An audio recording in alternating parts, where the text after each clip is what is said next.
welcome back to the third episode of PI World's Sell It to the City.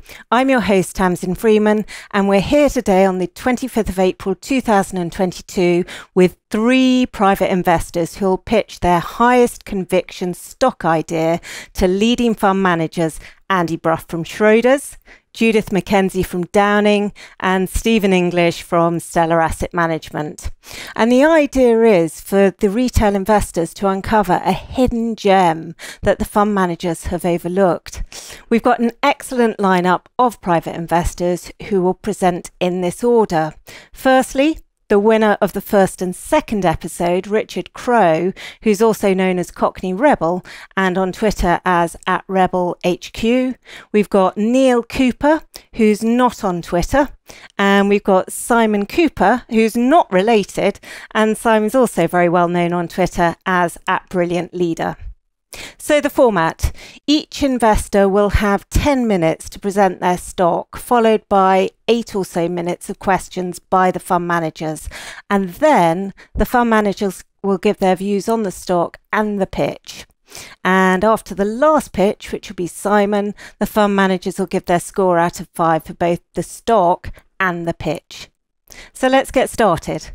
First up is Richard Crowe, who will pitch Xaar, ticker XAR. Slightly off brief, since Schroders own 28% of Xaar, and Andy mentioned it on a PI World interview back in July 2020, when it was just 58p. However, it is Richard's highest conviction stock, and with it being Richard's third Sell It to the City pitch, he squeezed it through.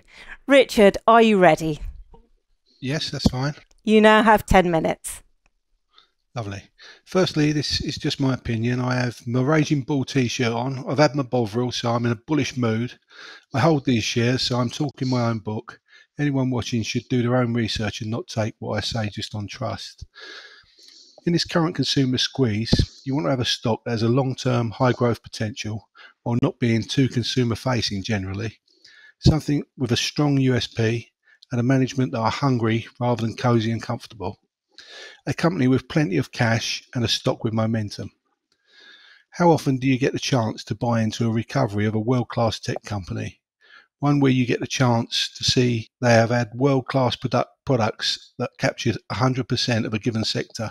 It's that good. One where the CEO has just said that the recovery phase is over and they are now in the growth phase.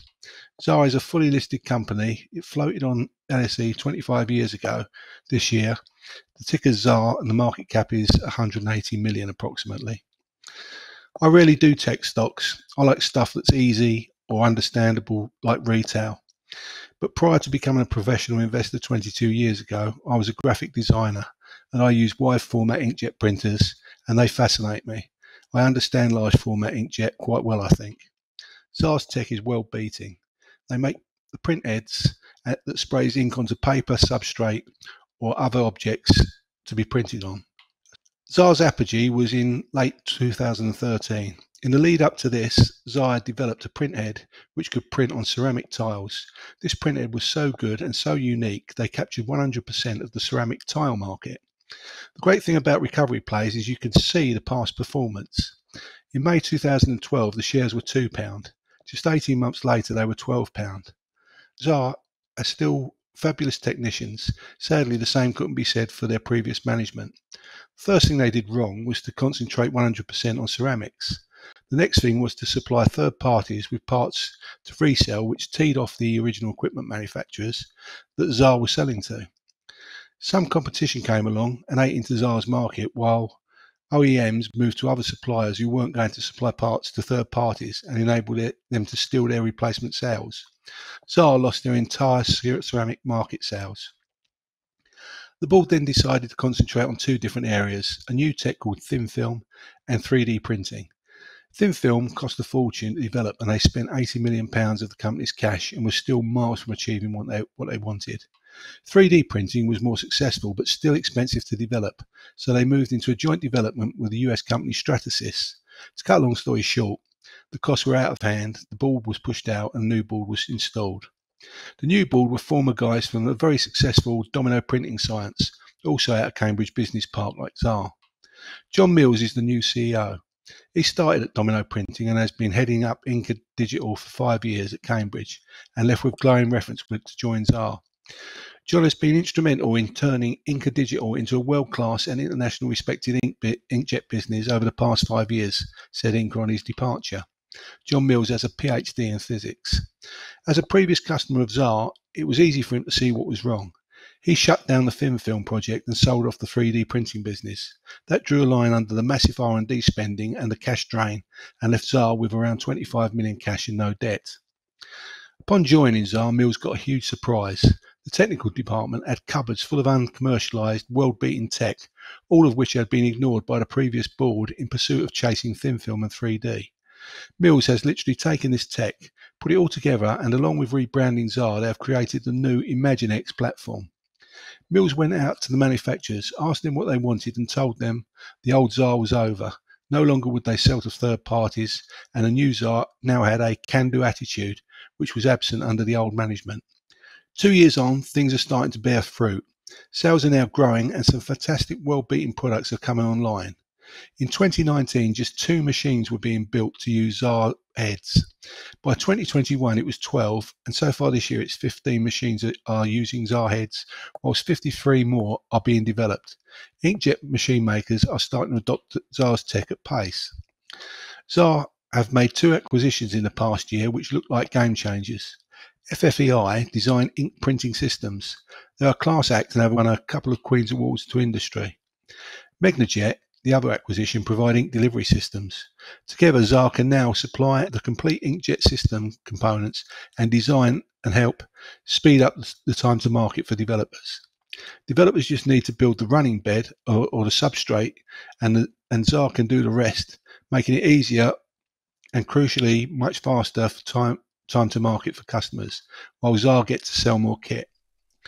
On top of this, they have some fantastic new printheads coming along, some already released, some coming out over the next 2 years, which will literally change the world. 2 years ago, Xaar had lost the entire ceramics market. Now they have won back 10% of it.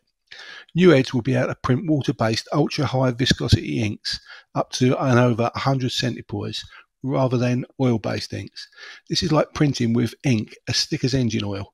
This will massively reduce the energy used. With 50% less water, the drying time is halved and helps customers meet carbon neutral targets and cut costs, while allowing some great new printing methods to be used. Highly raised printing or the ability to print Brough are just 2 of the examples. They have unique through-flow technology which prevents inkjets clogging and reduces downtime to clean the print lines out. Competitors would need to completely rethink their designs to achieve this at huge time and cost and to avoid breaching any of Xaar's 301 live patents. They will be able to print up to 200 degrees centigrade. Imagine being able to print glass effects on stained glass. Imagine being able to print car colours in rainbows or corporate branding or your favourite football team's colours. Andy could be buying his next new car printed in the full Spurs livery. They will be able to print at distance as far as a centimetre from the head, which is great for printing direct onto shaped items, which they can already do. They will also be able to get their print heads printing 3 times at the current speed. Their print heads can already print at more than 42 million dots per second. Forecast to do 1.3p EPS in 2022, rising to 8.5p in 2024. I think this forecast will prove very conservative with the current rate of adoption and sales growth. Margins should crank up with the high operational gearing. From 2012 to 2014, they saw earnings rise from 10p to 43p, as cash went from 17 million to 69 million. There's just been 3% share dilution in that time, and the company has remained net cash well above 20 million over the past 10 years, despite what the previous board squandered. This year they will do at least 75 million sales. Gross margins will get back to 40% from the 25% Mills inherited, which makes the 1.3p EPS forecast look too low in my opinion. Considering they appear to have done earnings well above this in H2 in the year just ended. The board have said H1 orders are strong. Previously, they got gross margins up to 57%. As the year goes forward, the amount of designed machines and adoption could grow exponentially, but Xaar's factory has the capacity to do far more from the existing capacity without expanding. According to 5% shareholder Stuart Widdowson of Oddison Investments, the factory is huge and valued at just 6 million on the books, while it is insured for 100 million. Only one clean room of the 4 rooms are being utilised. The sale of the 3D business will still bring in earnouts and sales of the printheads to Stratasys, which means even more revenue. How often do you get the chance to buy a recovery play in a tech sector where you can see what they have achieved in the past, know that they have a proven great technology and rising net cash too? Extremely rare, I'd say. The 2 main risks I see is execution risk, as it always is, but Mills hasn't slipped up yet, and they definitely have a plan. Supply chain may be another, but they have up their stock of raw materials and finished goods. They hold 7 million plus to make sure they have plenty of backup. So a company with a world-leading unique technology, high cash generation, no share dilution to speak of, net cash of 25 million, through the recovery and now into the growth phase, with a number of large markets to attack from a zero to low base, rising sales, rising margins, and a large operational gearing and back into profitability. These could be a great opportunity, in my opinion. Great. Thank you very much, Richard. So who wants to kick off the questions? Well, I'll kick off if you want, as an interested party, having a few shares. When I look back from that time, the shares went from £2 to £12. In hindsight, they were massively over trading, and the margins were totally unsustainable. So, what confidence really is that they can get those margins back to 40%? Because last time it was very much a one-off situation. Well, he said, John Mills on their company presentation just recently said they reckon they're going to get margins back to 40% in the medium term. So I'm taking him on his word. I think 40% won't be an issue. It's the 57%. Whether they can get back up to there or not, I don't know. But they've got a lot of capacity there that's not being used at the moment. So as that starts to get used, their margin should increase. They're only attacking one market at that point.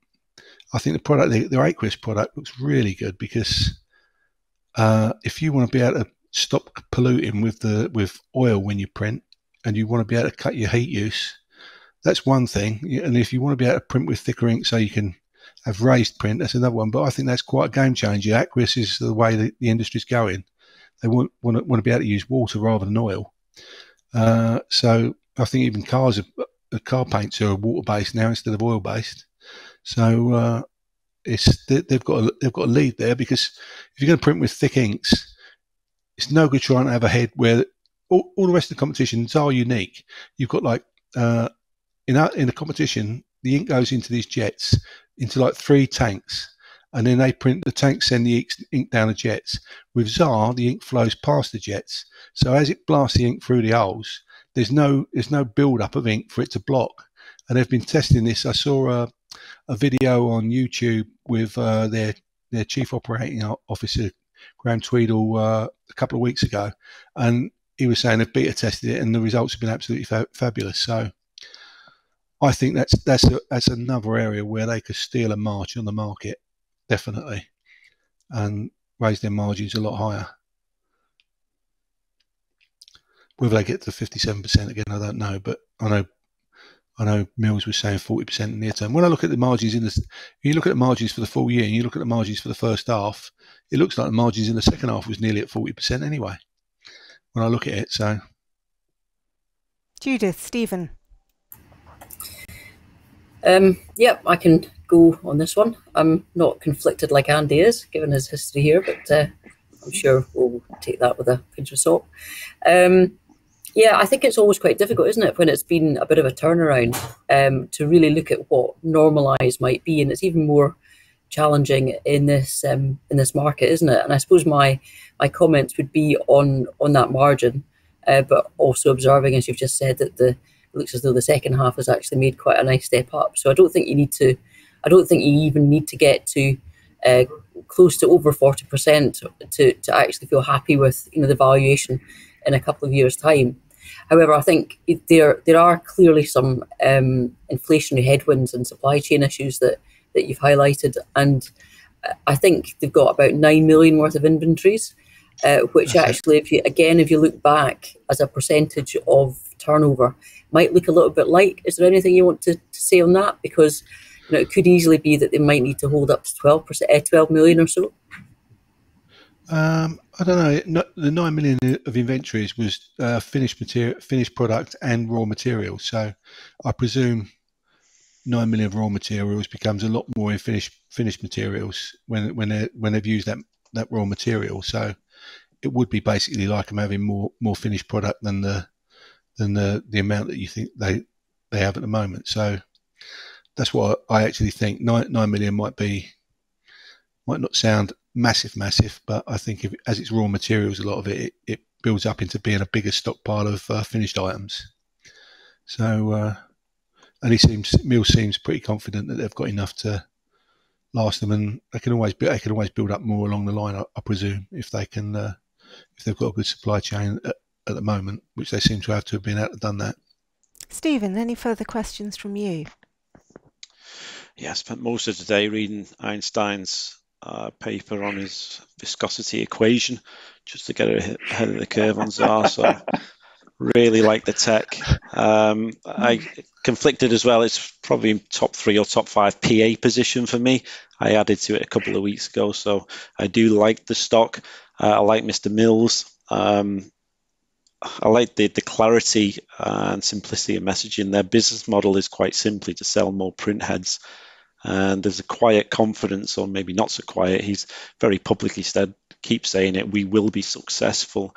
I think the heritage he's got, I think you're inclined to back him. I like the way he speaks and goes about his business. There's a definite quiet confidence there. And I think the pitch deck as well that they put out is an exemplar on how to get across a manufacturing business, especially one that's transitioning from recovery to growth now. The question I've had, Richard, and thank you for that, it's the so-called, I think it's hands-off matrix, where you've got, if you think of it as 4 buckets, you've got existing markets, new markets, existing products, and new products. And there's 4 strategies you can do generally. The most risky strategy is to take new products into new markets. The less risky one is to have existing products into existing markets. That's kind of an organic growth story. But can you sum up at all in terms of this new product development roadmap, where they're sitting? Is it a bit of both, or are they kind of going now for a higher risk new product, new market approach? As I've looked at it, I think they've gone. Mills seems to have realised that the ceramic market is a good market for them, and they've attacked that first. They've had a product there that's been good for the ceramic market, and I think they've gone back at that because, like you say, an existing market, existing product, they've just had to tweak and get back into the game there. The other markets they're getting into, wide format printing won't be for another couple of years. So, but that's a massive market. That is huge when they get into that. And the other 2 markets, the other couple of markets, well, printing fabrics is, I think that's going to pick up. I've been buying these shirts now with all the coloured daisies on them and everything else that I've noticed, and I'm sure they're printed by, in China on a great big inkjet printer, and I'm hoping it's Xaar that's doing it. But they've got a big deal with Magic Cube out in China, and they look like they're going places as well. This Magic Cube. So obviously you've got a bit of the old China, COVID problems at the moment, and you've got to be able to see through that. We got through it. China will get through it, and I think they are attacking the right markets in the right order. The aqueous is the second, but is a real killer product, I think, and they're getting that out second after they've generated some cash from selling the ceramic heads, and I think aqueous will pick up volume really quick, and it can do a lot. It can do, they've already shown bottles that are printed with condensation already on the bottles. They've done it for Becks, and the glass they print, looks like condensation on the bottle, but it's not. It's inkjet just plastered on the bottle, so the bottle's all, and they can do that to shape, so you don't have to have a label to do it. They print it straight onto the bottle, so you can have awkward shapes that you've got to print, and they can print around the awkward shape. So how are you going to stop yourself falling in love with this stock? Because you've obviously done more research than I have. Honestly, you know more about the stock than I do. Yeah. And but when I look at it, I kind of think, well, actually, isn't that a lot of it in the price? No, I don't think it is. You know, that ceramic, when the ceramic went up that fast, there's a demand for inkjet printers. The amount of inkjet print, like Sanderson's, then they're starting to print their wallpapers with inkjet printers. When I used to do them all with pads and everything like that, you imagine the work and everything that's involved. Now they can do high quality printing onto wallpapers. So there's a massive markets out there that like web offset printing. You know, that these printers can fly magazines through now on inkjet printers rather than using all the old machinery and the slow stuff. And you pick it up, it's all wrong. I think there's so many areas for inkjet to evolve to. Yeah, 25 years has been nothing since I've been in it. I think the next 25 years are the big years. Every place I go into is using stuff that's been printed with inkjet. I go in there, my milk bottle's got the little label on it, you know, it's got a little number on it where it tells you when it runs out of date.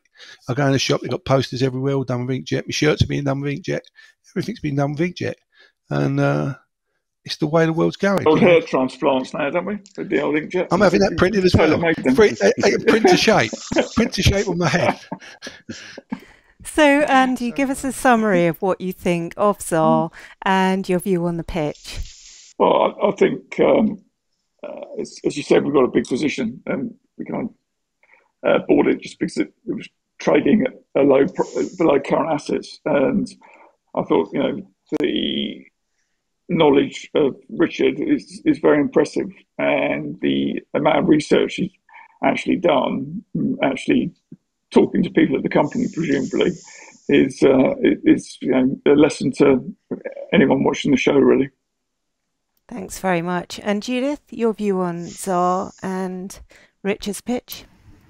Yeah, I think it's been an absolute textbook turnaround, and Mills has executed brilliantly. And you've got to think that the way he's executed, he's not just going to throw it all to the wind now. He's done the hard yards, and he's exceptionally confident in his narrative, and he's been very consistent in his narrative. So I really like that about the business. In terms of the price, yeah, I wish I got it in when Andy did, and in fact, I do remember him mentioning it to me at some point a couple of years ago, and I didn't do anything about it. That's my bad. But I think for me, at today's prices, it looks cheap in about 18 months' time if it delivers these numbers, but it's not the cheapest as it stands today. And I do think there are probably some headwinds coming their way, but if you want anybody to manage them, then Mills is the right person. In terms of the pitch, yeah, I reiterate what Andy's saying. It's clearly you know this business exceptionally well. You presented it exceptionally well, being very succinct in the key attributes of the stock, and you know it inside out. It's great to hear. And Stephen, your views, and if you've got anything to add on the pitch as well, but start off with Xaar. Yes, self-declared fan of Xaar. Hopefully, if they are allowed to remain listed, we could be talking 1-2 bagger, maybe even a little bit more if you've got 5 or 10 years in them. The previous version 1 underpinned 30 years of that tech stack, and ImagineX they see as underpinning the next 30 years at Xaar as well. I think there's that strength of IP, and I agree with Richard, there's almost no limit to your imagination of what print inkjet technology will be used for. Pitch itself, I'm really glad you included slide 3. It really shows progress, demonstrable progress in terms of those releases. I think one other slide from their slide, that Richard slide 21 they had on their investor relations, would have really framed their size of their total addressable markets and the 4 or 5 different markets they're attacking. That's right. Yeah, sorry, I could have put that one as well. Yeah. I thought that was a lovely slide. They even put stars further down in the slide deck of how big they think their market share will be, and one of them was 4 stars, which looks impressive. I don't know what if it's out of 5 stars or 4 stars, but just the history that you cover, I think, is so important for a turnaround. And you've obviously got domain expertise that came across really well. But every business has natural cycles, short, medium, and long term. And I think you covered off those. But the history in particular, how they fouled up the relationships with their previous customers, which happens far too often, where a CEO comes in and ends up ticking off the customers. I think you covered that well. So yeah, really good. Tremendous. Thank you very much, and very well done, Richard. Thank you. So next up is Neil Cooper, who will present lesser known Integrated Diagnostic Holdings, ticker IDHC. And Neil doesn't have any slides because he's managed to slice the tendons on his hands. So he's not wearing a boxing glove. He's just recovering from an operation. Neil, are you ready? I thought it was a hand puppet when I first saw it. It is. What do you think of the show so far? So Neil, if you're ready, over to you. Sure. Thanks, Tamsin. So Integrated Diagnostics is listed in London with a head office in Jersey, and it generates most of its revenue in Egypt. What does it do? It's a laboratory diagnostics group. So these are tests in Egypt for things like hepatitis C, liver and kidney function, diabetes, etc. Within Egypt, the revenue is divided into two parts. That's the contract side, which is 55% of the business, and the walk-in patients, about 45% of the business. As you'll appreciate, the contract patients provide a good baseline of volumes to enable economies of scale, whereas the walk-ins enable better profit margins and cash flow. Structure-wise, the business is set up as a hub and spoke with one mega lab, and now about 500 sample collection centres, or C labs, as Integrated Diagnostics calls them. In addition, there's a home collection service, which now contributes about 20% of revenues. Other areas of growth come from offering an increased range of tests. They've doubled from 1,000 to 2,000, and from a relatively new service, which is radiology, which is currently contributing about 1% of revenue.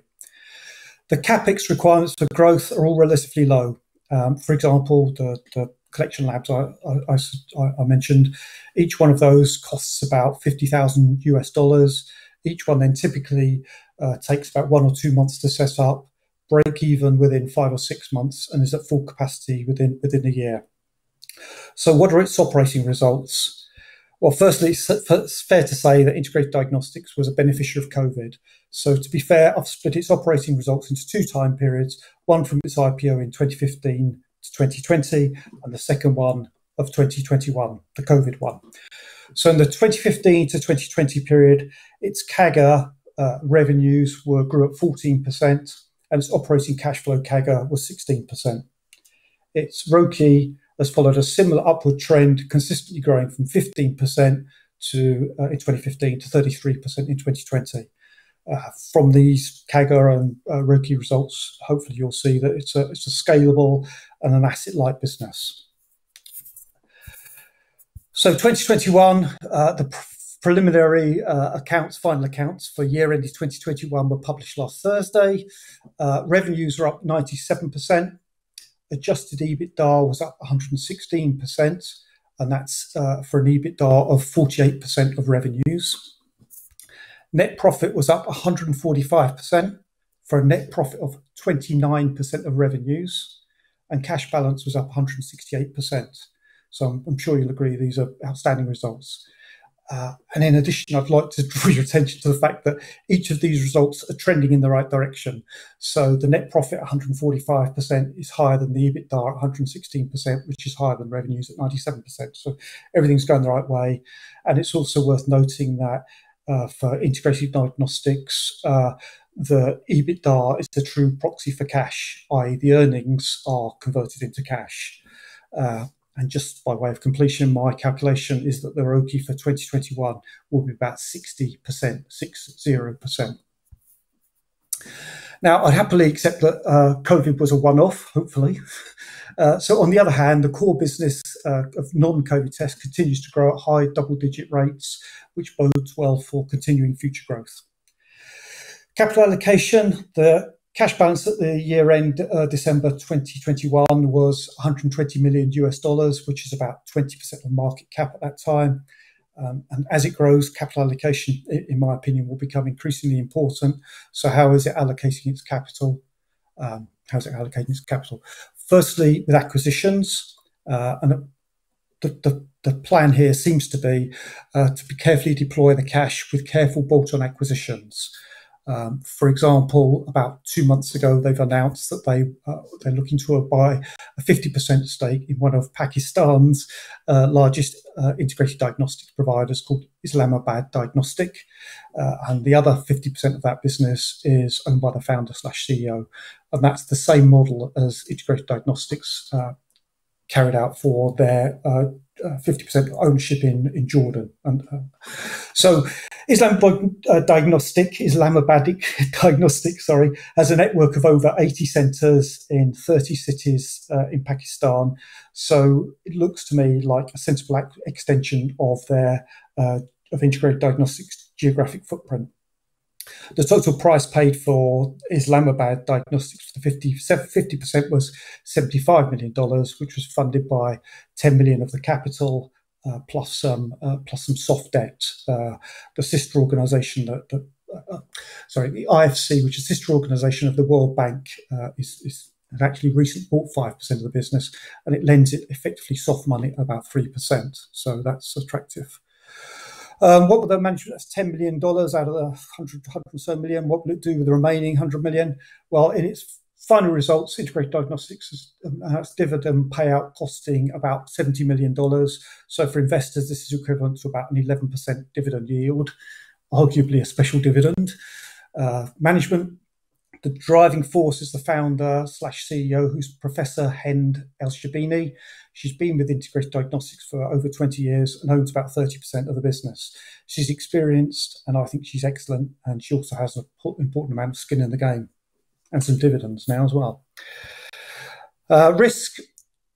Clearly, the business comes with some risk, particularly geopolitical risk. So if Eden and Jordan don't make you apprehensive, then perhaps Sudan, Nigeria and Pakistan probably will. But I would argue that in mitigation, the relatively stable countries of Egypt and Jordan make up 95% of the revenues. That said, even Egypt last month, Egyptian central bank raised policy rates by 1%, which allowed the Egyptian pound to devalue by 17% against the US dollar. Valuation. Well, hopefully you'll agree that Integrated Diagnostics is a good/very good business. So what's its valuation? Well, the current free cash flow yield is about 16%, 16%. That's obviously skewed because of the COVID contribution. So in my calculations, I've stripped out the COVID contribution to calculate a free cash flow yield of 7%, which I forecast continue growing in real, i.e. US dollar terms, at high single digits. So for a total shareholder return of at least 7% per annum, 10% per annum. So thank you for listening, and I hope I've done Integrated Diagnostics justice. Thank you. Tremendous, Neil. Thank you very much indeed. So Andy, Judith, Stephen, who wants to kick off with a question? I'll go first. Yeah, I find it a little bit difficult to look through some of these COVID beneficiaries when you don't quite yet have a clear picture. When I was trying to do a back of the fag packet calculation on the return on invested capital, it wasn't up at the sort of 60% on the core business. It was probably about, well, high 30s, maybe 40%. Is there any comment on that? Because clearly the COVID business was higher margin, higher volume, and therefore it's not the easiest to strip it out in the results that came out last week. Sure. Okay. Okay. So yes, the COVID is a one-off, and so the revenue for this year was about 5 billion Egyptian pounds, which is about 250k. My expectation is that the growth will continue from the 2019 at double digits, which so that's that side. My return on invested capital, maybe I calculate differently. I did get about 40%, excluding goodwill. So I got a different number to you, Judith. Maybe going forward, I accept going forward. Sorry, I thought you said you'd return on capital employed of 60%, maybe not 40%. I think I was saying that it was probably more like 40%. Oh, 60% for the year ended 2021. Okay. So yeah. So not normalised then in terms of not normalised. Normalised, as I said, it's grown from 15 to 33 pre-COVID. 50% or 60%, let's say, is a one-off, and then let's say it falls back to mid-30s again. Okay, thank you. When you look at the results, the thing that struck me was just the sort of massive increase in revenue per patient and revenue per test. Yep. It sounds like they've absolutely been paying an eye-watering amount for their COVID tests in this part of the world. Actually, rightly or wrongly, they've kind of done it on a cost-plus basis.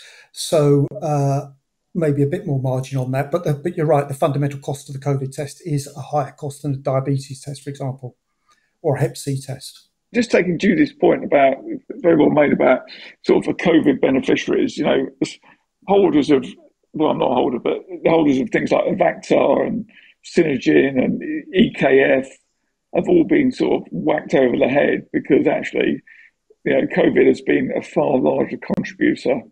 So, when I was looking through, I was thinking how hard it is to actually strip out what the underlying benefit is from COVID. I think the underlying benefit will be, well, first of all, the core business has continued to grow. The first half of 2020 was a kind of a year of two halves. The first half, it was actually impacted negatively by COVID, and the second half of COVID started to pick up.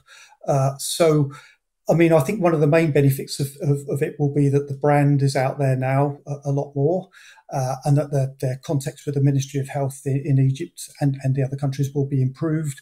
I think that there'll be, it's a one-off, but I think that there will be some stickability and they'll gain from it in the longer run. And plus other things like, the lab has now got the confidence that it knows it can handle, that kind of step up in volume. It's still only running at about 55% of the capacity on the PCR side. Sorry, technical. But yeah, they've got the capacity. Stephen. That was great, and especially from memory, superb. Thanks, Neil.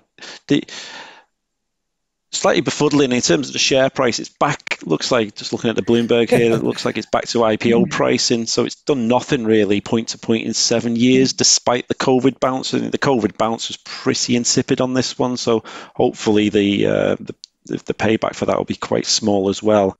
I'm just wondering. The market, for whatever reason, seems a little bit suspicious. So why is that going to change? Why is sentiment going to shift over the next 5-7 years? I don't know, Stephen. Yeah, I mean, it was when it IPO'd, it was 10 times oversubscribed. So presumably people are excited at that time. Yeah, in the 7 years since IPO, it's done nothing but continue to improve by the metrics I've explained. Fundamentally, I think it's just undervalued. From my selfish perspective, I don't actually want the values to go up. I'm quite happy. It pays out about 65% dividend payout, and I'm quite perversely happy that if the capital side doesn't necessarily go up.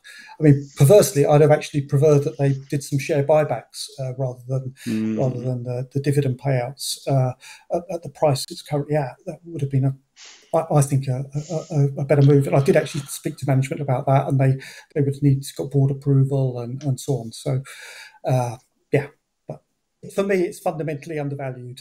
Ignoring COVID, it's fundamentally undervalued. But hey, but that's probably because it's also not known.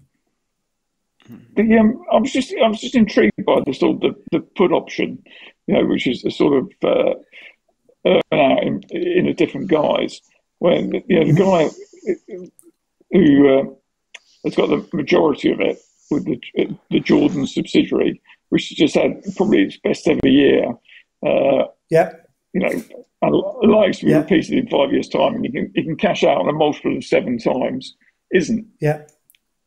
No, I asked exactly the same question. Actually, I asked exactly the same question, Andy.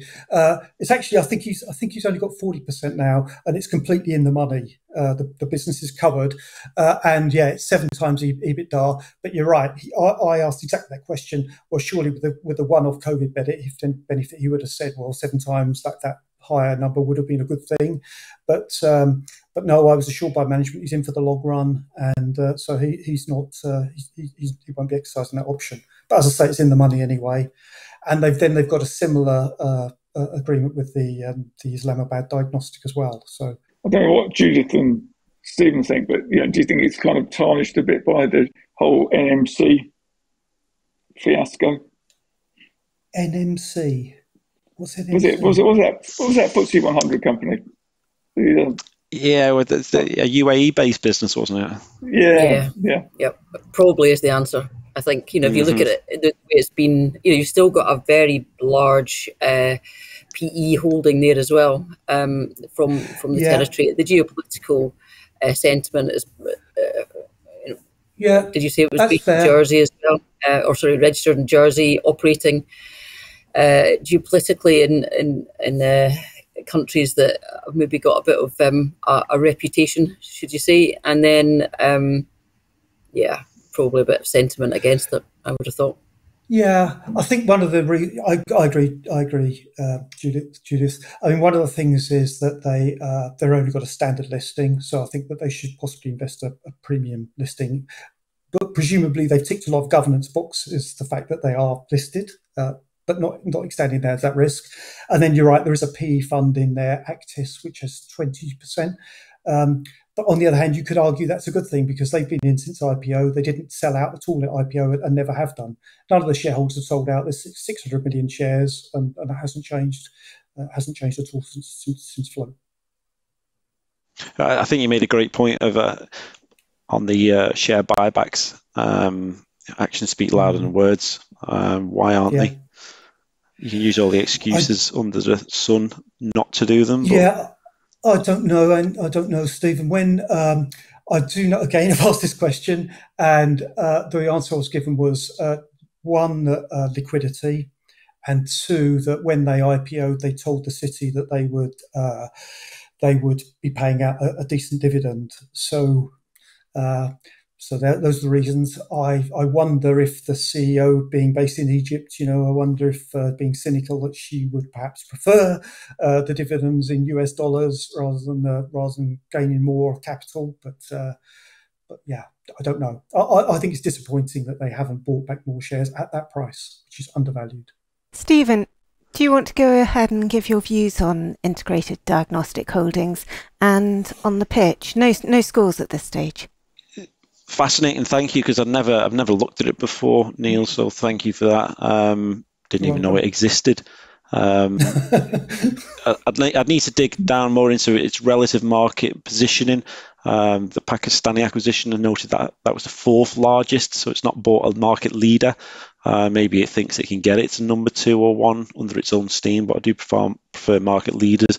I need to understand this geographic expansion. Are they trying to add volatile countries that are volatile at different times? So that's actually reducing your overall risk, a bit like good old-fashioned Markowitz in his portfolio, as long as there's little correlation between volatile stocks. So is it a defensive move, or is it an expansionary move? Are these markets that have got long runways in their own rights? And there's dead things at the back of my mind. But on the pitch itself, I think you covered a heck of a lot of ground. You covered 2 of my favourite areas that CEOs rarely cover, which is ROCE and capital allocation. So kudos for that. Thanks very much. Judith, your views? Yeah, thanks for that. I think I'm always a bit wary of COVID beneficiaries. I made a point of staying away from them during COVID. I have actually been on the other end of the naughty stick when it comes to coming out the other end on companies like EKF and Venture Life, who said that they weren't accounting for anything in their forecast going forward for COVID, but lo and behold, somebody managed to sneak some numbers in, and they had to readdress the market expectations. So I think I'm a bit wary of COVID beneficiaries because of that, but also because fundamentally, operationally, it takes focus away from the core business, whether you like it or not. Even if it is what's perceived as being a simple solution for COVID, it's taking away resource, it's taking away capital, it's taking away management time. So I think I'm a bit wary coming out the other end of COVID that as to how earnings might look in a company like this. But saying that, it comes up on our screens a lot, and it's a business that I've put a cursory glance over.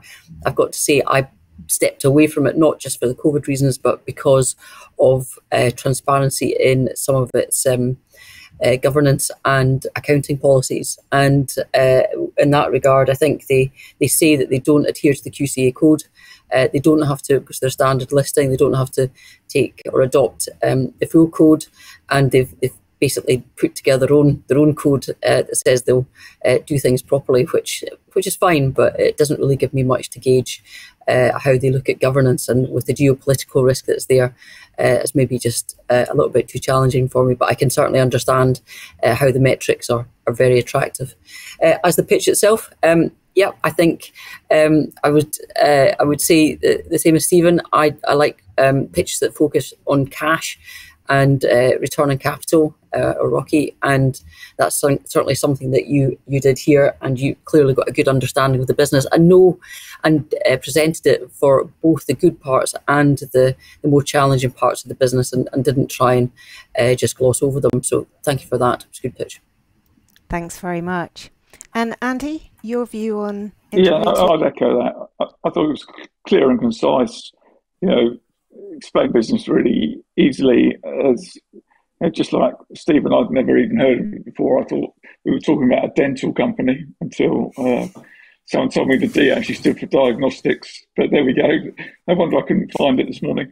And I think I'll probably get the management in from the pitch you've just given, just to find out a bit more, because health is something which is a long-term sort of growth area, and it's sort of got me interested enough to actually sort of have a meeting with the management next time they're over. So thank you. Tremendous. Thank you very much, Neil. So we'll now go to Simon Cooper, who will present Fonix Mobile, ticker FNX. Simon, over to you.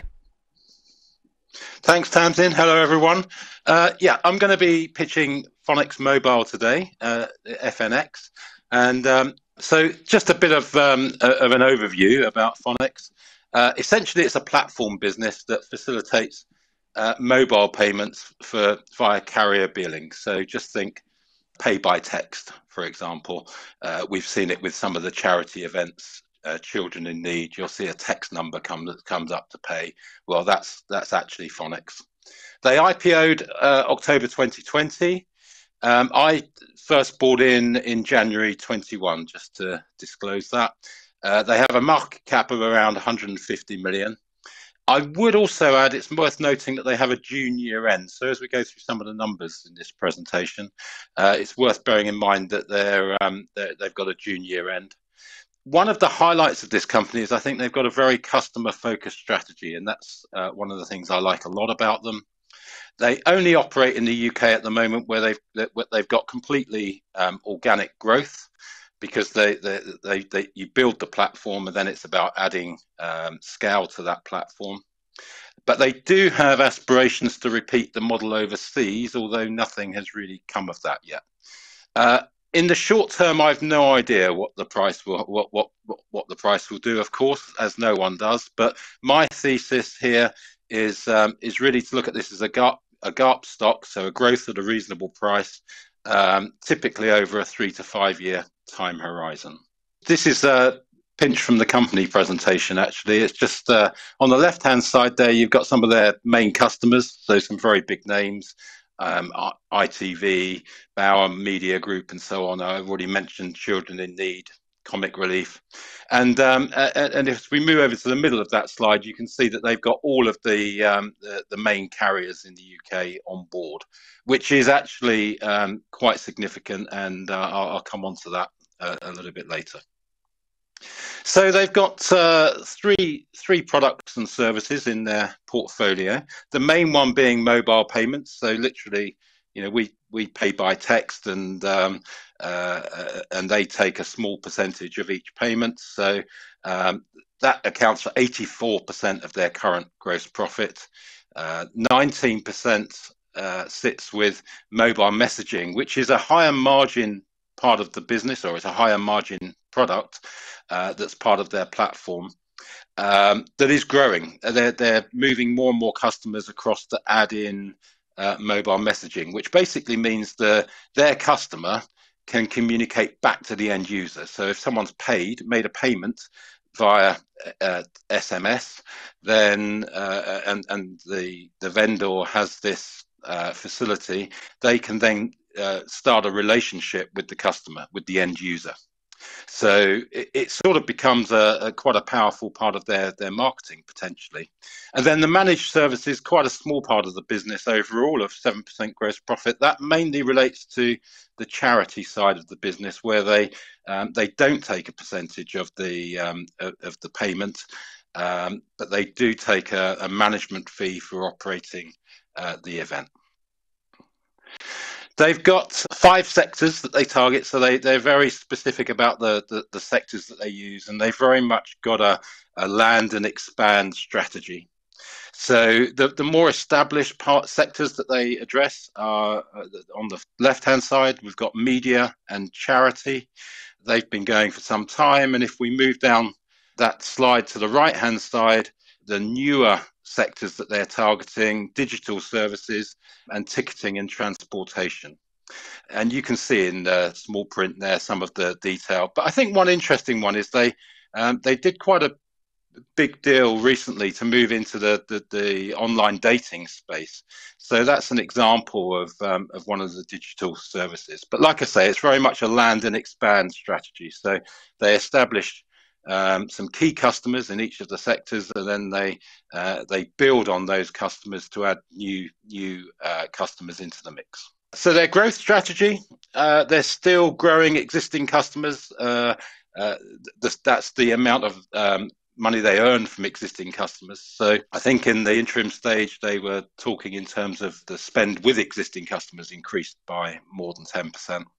They then can, as I've been speaking about, the land and expand, they can then add new customers into those established sectors once they've got all the reference points in place. They are also happy to invest in customer-led product innovations. So nearly all of their product innovations have come from customer requests, and the mobile messaging is one such example. And again, the customer focus for them is that they want to move overseas, but they're very much focused on moving overseas with their existing customers. So they've got existing customers that want to operate this service or this payment facility overseas, and the idea is that they'll move to those locations gradually in conjunction with their existing customers. And they're I mentioned about their customer centricity. They're very focused on not just taking any customer. They really only want to take customers that are going to be successful with this payment method. A look at some of the financials. As you can see there, if we start from the top, we've got some very good top line growth running at about 30%. Some evidence of operational gearing as we move down to the EPS line. Running at 37%. I would expect over the next few years that the operational gearing will play through more. They have some return on capital figures to die for, obviously well over 100%. But before we get too excited about that, it's worth mentioning that 75% of their earnings are distributed to shareholders as dividends. So they don't have a huge amount of opportunity to invest their capital for a return. So the number looks good, but they return a lot of it as dividends to shareholders. One thing that stands out from that graphic that I've just shown you there, for me anyway, is the negative free cash flow, and I think we should address this. If we take a look at the next slide, this is drawn from the company's annual report, because well, effectively the answer is that they handle customer cash. So they're paying customers, but they're also waiting to get the money from the carriers. And ever since IPO, they've been very keen to say, don't measure free cash flow because that includes customer cash, measure underlying cash flow. And their underlying cash flow is positive and growing. It's also worth noting they encourage investors to focus on gross profit and underlying cash rather than revenue and free cash flow.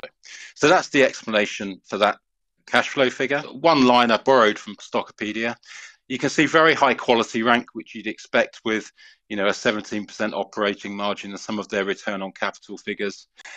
Value and momentum a little bit less. All the figures on the right-hand side there are on a rolling basis. The forward outlook makes those a little bit better. So I think it's on about a 16 forward PE, 20 rolling.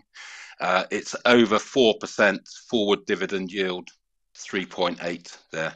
And an earnings yield of 7%, I think is reasonable price for me. So if we can move on, quick look at the risks. They have quite a lot of customer concentration risk, so it's quite focused. We never know when technology might change. It's a regulated business, not a financial service, not an FCA regulated business, but obviously the telecoms regulation. That also creates barriers to entry for the competition. They have a strong competitive position in the markets, in the sectors they operate in. I think they have about a 30% market share, but nonetheless, there's always the risk of competitive threat. And in the platform business, obviously, cybersecurity is a key factor for them. And if I can just quickly take you through to the summary slide, my view is that it's a very high quality business. They're very customer centric. I feel that for the growth that they offer, there's a reasonable valuation, but obviously we're in tough markets at the moment, and there's very strong organic growth going on there. And I will hand over for your questions at this juncture. Thank you very much, Simon. So who would like to kick off with questions? I'll go then. Thanks, Simon. This is an area that's bypassed me. I think my own prejudice got in the way here because I'm an Apple Pay type person. I see that Fonix signed up best of the best, which I've been using trying to support their share price after the collapse. But nowhere could I see a DCB option. It's still Apple Pay on that one. But it has forced me to revisit that stance. And I like what I've seen after doing a lot of digging today to such an extent. I'm going to do an Andy, probably take a meeting with management, maybe over the summer. I think utterly dominant in the UK market. I like the overseas optionality that's coming through. One question for you, and which I'll ask them as well. Hopefully they don't see this video, they'll be prepared on the answer. But noticed that they doubled their sales team recently, which is a big statement of intent, by adding 2 new personnel. So it's obviously run quite lean. Do you think, with that high payout, that perhaps they've been under-investing for growth? They could have gone even faster. They've been very circumspect with their overseas, going into Austria initially. Do you think they could have, for want of a better expression, gone for it a bit more than they have? Well, quite possibly, Stephen, quite possibly. I like you say, they've doubled their sales force by adding 2 people. So they've only got 36 employees in total. So it's quite a small business in that sense.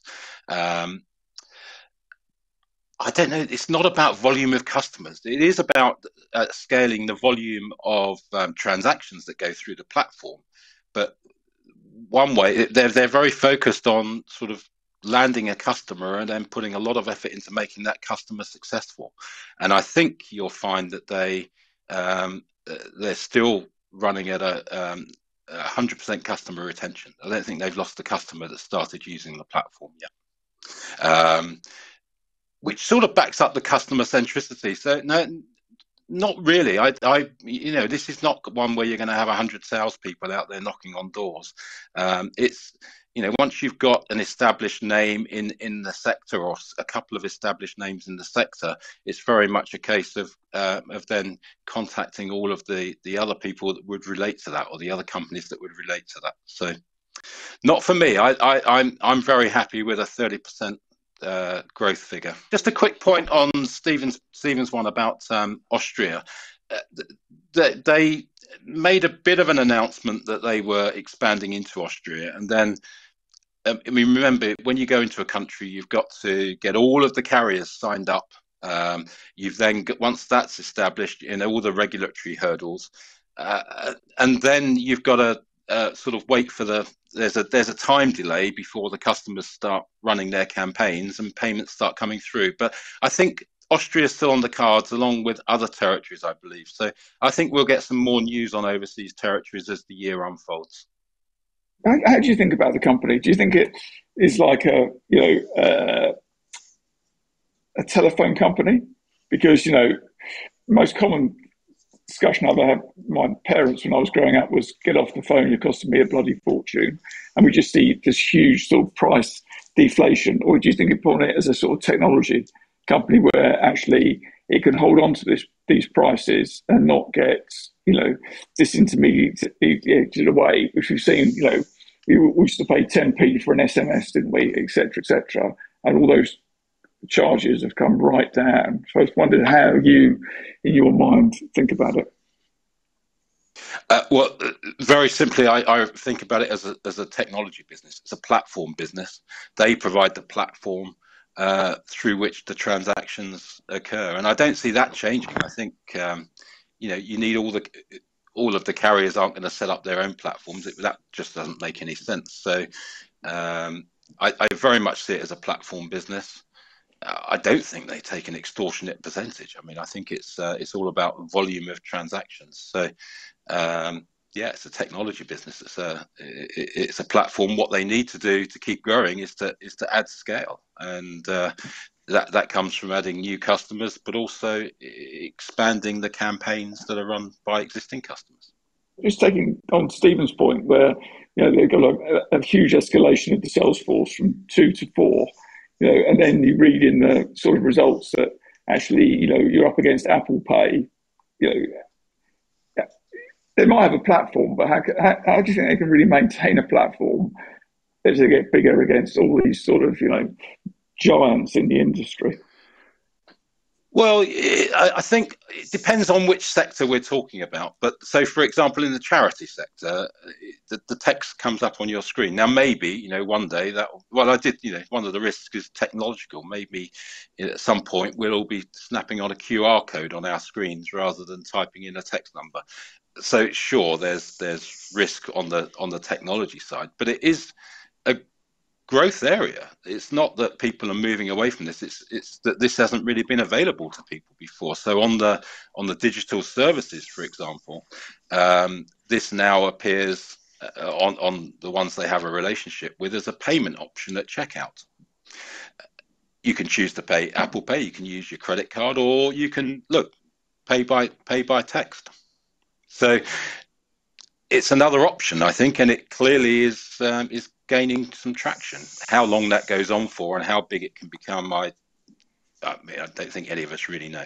It's worth noting, in the last period and the period before that, they had 100% platform uptime, which is also, I think, pretty important when you're doing very high volumes. So if you think about something like Children in Need Night, they're doing massive volumes on that night through the platform, and they're still delivering 100% platform uptime. So another part of their customer centricity is the strong technology edge that I think they provide. Judith, any questions from you?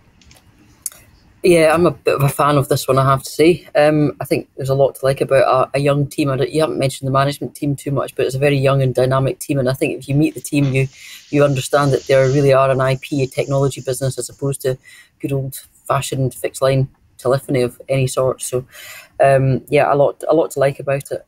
I think one of the aspects I wouldn't mind exploring a little bit maybe goes back to Stephen's first question, and that is about growth.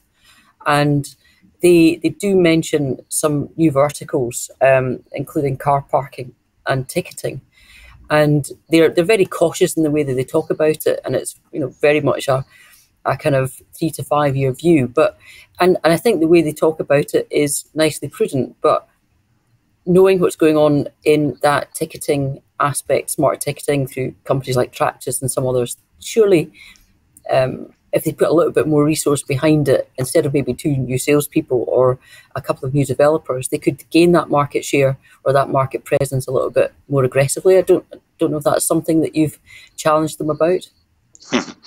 Well, one of the 2 new salespeople, I believe, is a specialist in that ticketing and transport space. So they're addressing it that way. mean, I personally don't see the small sales force for the type of selling that they're doing. Very targeted customers. They're not trying to do a mass marketing campaign and then follow up 100 leads. We're talking about going for growth more aggressively, but they're already delivering 30% growth. They've got a 30% market share of the markets they address. I mean, it's pretty dominant, and I think there's probably a limit to how far this payment technology goes as well, because at the moment it can only do small sums. I think it's up to £40 per transaction. I think £240 in a month for a customer. So it's very much at the smaller end of payments in that sense. So there's a limit to the technology as well, and that in a way is probably indicative of the pace that they're going at, which for me is not well. I'll take your feedback on board about whether they should be growing quicker, but I'm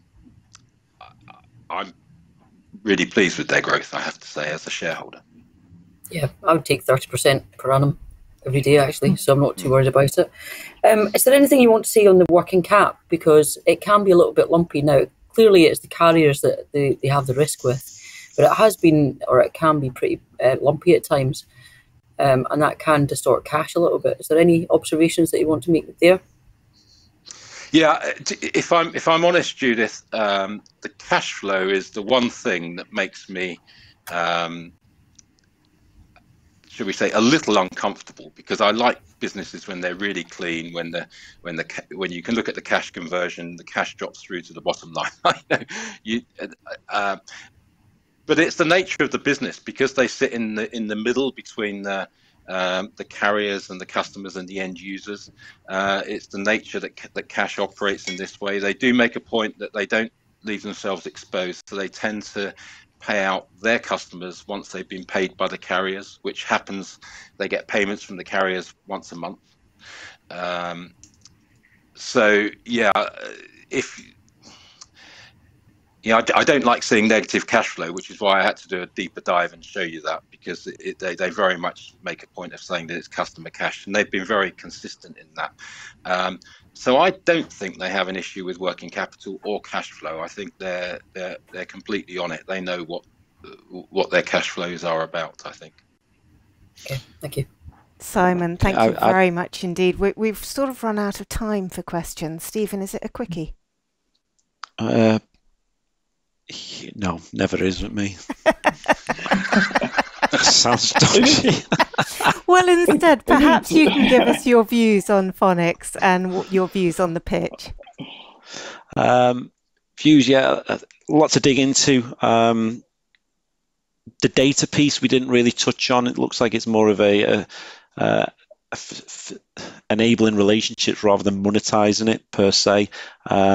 Also the strategy, they've deliberately gone for high brand, lower volumes but higher margin than the likes of a Bango or a Boku, which have gone for the app stores, and that's why their take rate is 2% rather than 5%. So a bit of compare and contrast on the various strategies in this space would have been good, but you did cover a lot of ground, Simon. Top 10 customers are 80% of revenue. Normally that would be an amber flag at least, but as you articulated, they've not lost a client in 6 years. So there's definitely some sort of switching costs buried in it. But yeah, it's that growth angle. I mean, like Judith, I'd take 30% all day. Just looking at the FinCap notes, they've got it tempered right down to 10% already, rather than 30%. Now, that's at both the revenue and the operating profit line. I suspect the operating profit line is unduly conservative because they've taken all the costs of these expansions, but none of the upside. But they do look to have a slowdown coming. So 10% CAGR is very different than 30% CAGR. But all told, thank you, because it's and I've enlightened on this now, and you forced me to do more work on it, on this whole space, and say that was my own prejudice that just kept me out of it. But yeah, covered a lot of ground, Simon. Really nice structure as well. Thank you very much. Thank you. And Andy, your views both on Fonix and the pitch. but no scores. No, I thought it was a good pitch for first time out. I thought it was nicely paced and clear and concise. The thing that kept me away was just that customer concentration. I think ITV's about 45%, so it's a big number. And I accept that they haven't lost a customer for 6 years, but it's just coming in one morning. And at my age, I've only got so many nerve endings left, so I have to kind of try and preserve them. But well done for your first go. Well done. Thank you, Andy. And Judith? I think from a financial perspective, thank you for drawing out and not letting us focus on revenue and looking at gross profit, because obviously there's a lot of the carrier revenue that goes through there as well, and also highlighting what's going on in the working cap, which you've highlighted it as a bit of a not a red flag, but certainly where you can end up with some lumps. I think that's probably the best way of putting it. And I think one of the issues that I've had with it as well is looking through to what that real free cash flow is and getting to understand that better. So I think you explained that well. I think the dynamics of the business for me are quite attractive, albeit that as Andy says, you can get a bit of a shock sometimes with customer dominance. I think they have benefited from being a bit of a first mover. And I do worry that there could easily be a left field competitor coming out at some point. So a little bit more analysis of that would have been useful. But I think overall a really good pitch. Thank you for that. Thank you, Judith, and thank you, Simon.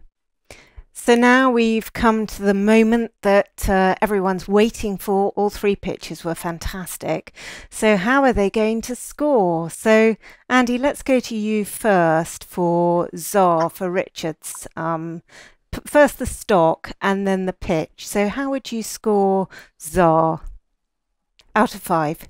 I'm going to score 3 for the stock, because I think a lot of the easy money's been made, but I thought the pitch was excellent. When I compare it to your first pitch, Richard, which had more hesitation than I've ever seen, but this one was absolutely word perfect, and that's a 4 out of 5 for me. Fantastic. Thank you very much indeed. And Judith, your score for the stock first on Xaar and then the pitch. 2.5, just because of the valuation, not because of the quality of the business. And I think the pitch, you really came out the trap just perfectly.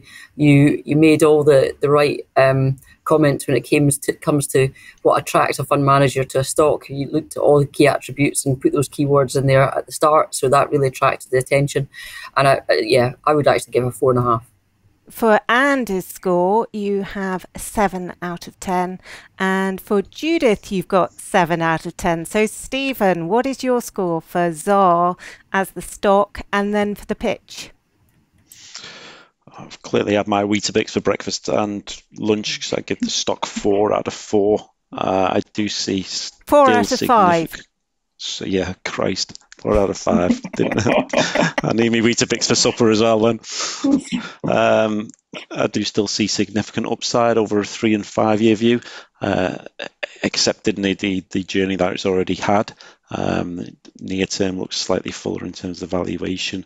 And for the pitch, echo the sentiments from Andy, Judith. I think the extra time helped a lot this time, Richard, and also because you're immersed in that space, I think there's that domain expertise and passion and interest came across in spades, and I think that energy then you're excited about it and it came through. But you did cover a heck of a lot of ground, so 4 out of 5 for the pitch. Tremendous. So that's a total of 8, giving a total for Richard of 22. So we'll now move on to Neil's pitch of Integrated Diagnostic Holdings. Shall we start with you, Judith, on the stock and then your score for the pitch? I would give this, for the stock, I'll give it 3, I think, mainly because I think it's whetted my interest once again. I think for the reasons that I talked about in the actual content of it, I'm probably not going to get there over it with governance issues or some governance issues, but there's some key metrics there that are quite attractive. So 3, just because I'm now interested again. Out of the pitch, I thought the pitch was really good.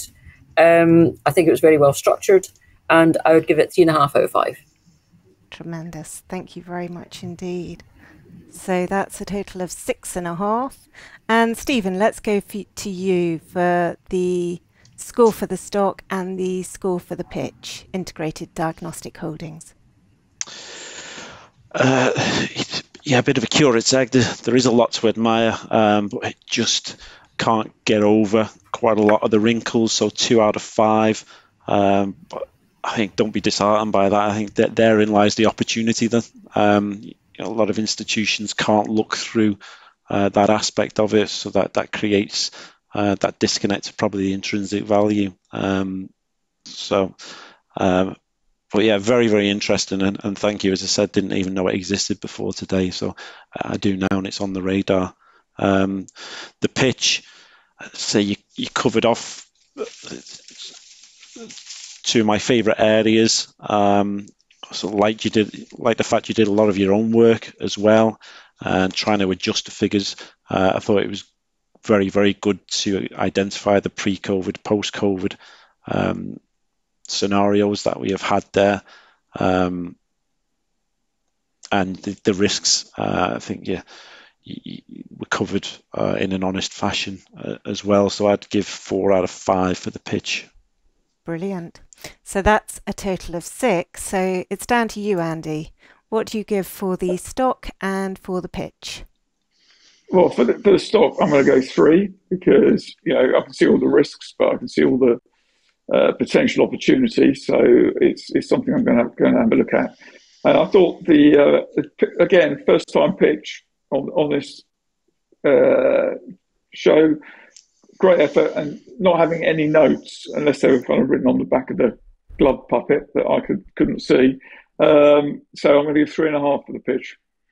Brilliant. Thank you very much indeed. So that's a total of 6.5. So the total score for Neil's pitch of Integrated Diagnostic Holdings is 19. And now we'll go to Simon's pitch for Fonix Mobile. Stephen, shall we start with you? Your score for the stock and your score for the pitch. Going to go 3.5 for the stock. Definitely interested in it. They dominate the UK market. They've got a geographic expansion, customer-led plan, which reduces the risk on the one hand. Albeit they're only starting now. Can they do it on a cold night in Vienna, in Austria? That is the question that needs answering. Because if they can replicate the UK model across Europe, then there's something still very special here. But given that unknown, it's 3.5 out of 5. And also the pitch, 3.5 as well. Simon, I think it was very, very good, especially first attempt. As I mentioned, I just missed maybe the strategic element, the compare and contrast to its listed peers, of which we've got Boku and Bango on our doorstep. They're going at it in a very different way. Why you feel Fonix is the better way. And as Judith alluded to, some comment on management. The smaller the company, the more important the management. It's a founder-led business. CEO owns a big chunk as well as the original founder as well. But yeah, enjoyed it, Simon. Thank you. Tremendous. So that's a total of 7. And Andy, your score for Fonix and for the pitch as well. Right, for the stock, just because of that customer concentration, I'm going to go for 3. As I said, I thought for the first time out, both you and Neil, tremendous effort, and so I'm going to give you 3.5 for the pitch. Brilliant. So that's a total of 6.5. And Judith, what's your score for Fonix and for the pitch? For the stock, I give 3.5. Again, just down to that customer dominance. But at the same time, I think it's got some really good IP. They keep doing what they're doing, and make sure that any competitors out there, either they swallow them up or they march ahead in terms of IP, then I think they've probably got a good lead for a good period of time, I suspect. And for the pitch, I think it was an honest representation of some on a look through in the numbers. So thank you for that. And therefore, I give you a 3.5. Tremendous. Thank you very much. So that's a total of 7. So, final scores. Well done to Neil. You have come third with 19 with your stock Integrated Diagnostic Holdings.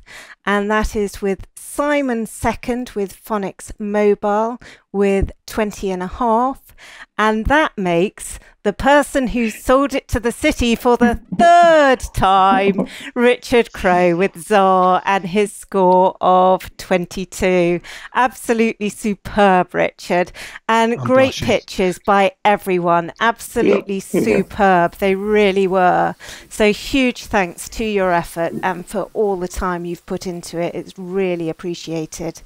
And of course, enormous thanks to the panel, Andy Brough, without whom this would not have happened, Judith MacKenzie and Stephen English. Always fantastic to hear your views and always very entertaining as well. So thank you very much. And for our next Sell It to the City, we have a panel of university undergraduates who are involved in their university's investment club or fund, and they're going to pitch their highest conviction stock. So if you know any undergraduates who'd like to take part in the University Challenge for the investing world, contact me via the PI World contact page. Thank you all for watching. Do give us your feedback and see you next time.